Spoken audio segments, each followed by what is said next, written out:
My next guest has requested federal money from Homeland Security to pay for a National Guard deployment along his state's border with Mexico. Arizona Governor Doug Ducey joins me now. Governor, welcome. Good to see you. Thanks for having me, Paul. Sure. So President Biden says that what we're seeing at the border is nothing more than the usual seasonal flow, something we'd see in any typical year. Is that what you're seeing? No, this is a crisis. This is an emergency. This is a problem that was largely solved or stable under the previous administration. The Biden White House is divorced from reality.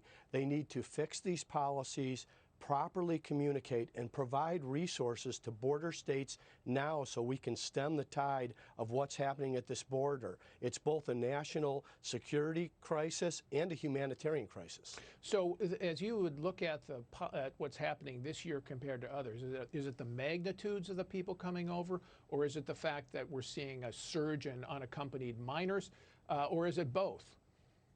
Well, it's all of the above. It's the surge in unaccompanied minors.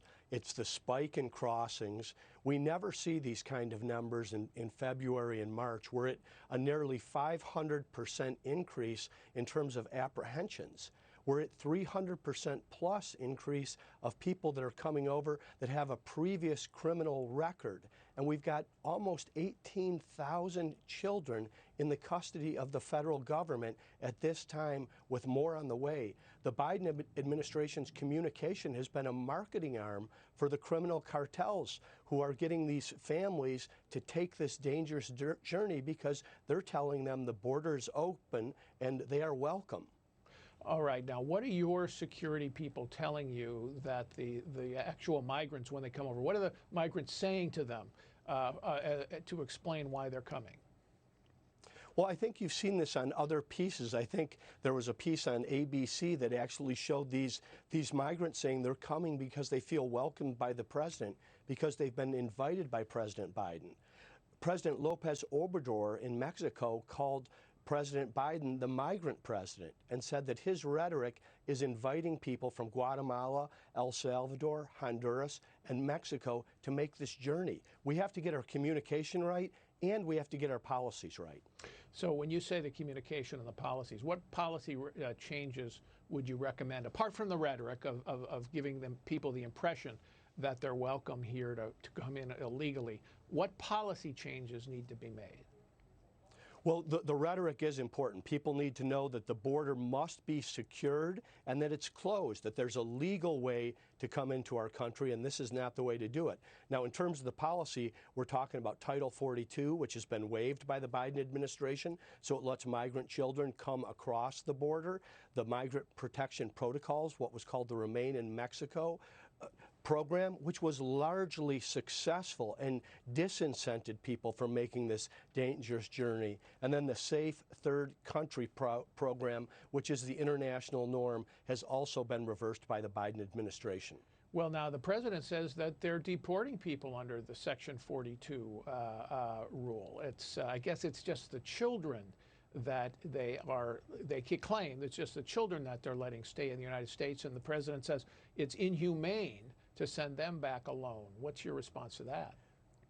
Well, there's over 100,000 people that have been apprehended, so it's not just children. We're at 18,000 children, and we all care about these kids, but you are not helping these children if you're giving their parents an incentive to work with a drug cartel or a human trafficker to send them on this journey. That's what's inhumane about this, and that's been the reversal of the Biden policies, and that's what they need to straighten out. They also need to be speaking directly to the leaders of the Northern Triangle countries, as well as President Lopez Obrador, so he understands the situation as well. President Trump certainly had Mexico's attention on this. They were protecting their southern border to slow these migrations to begin with. We need to get back to those types of policies. Now, I know you spoke to the Secretary of Homeland Security recently. I assume you made these points or similar points to him. What was his response? Secretary Mayorkas and I had a conversation. I really felt at the end of the conversation that he was divorced by reality. He tried to sign off by saying to me, the border is secure. And I pushed back and said, Mr. Secretary, that type of communication will ring with complete inauthenticity in the state of Arizona. The border is not secure, but we do need to communicate that the border is closed and then take the proper steps to secure the border. And I asked for their help in bringing our National Guard to the border to support CBP and ICE and the Border Patrol. Briefly, you want to invite the National Guard, you want to send the National Guard. You last did that in 2018. What difference did that make? It supports the people on the border. It supports law enforcement. It's not really unusual. Barack Obama called up the National Guard to the border. George W. Bush called up the National Guard to the border. Of course, President Trump did. We need the help from the Biden administration. This is our southern border.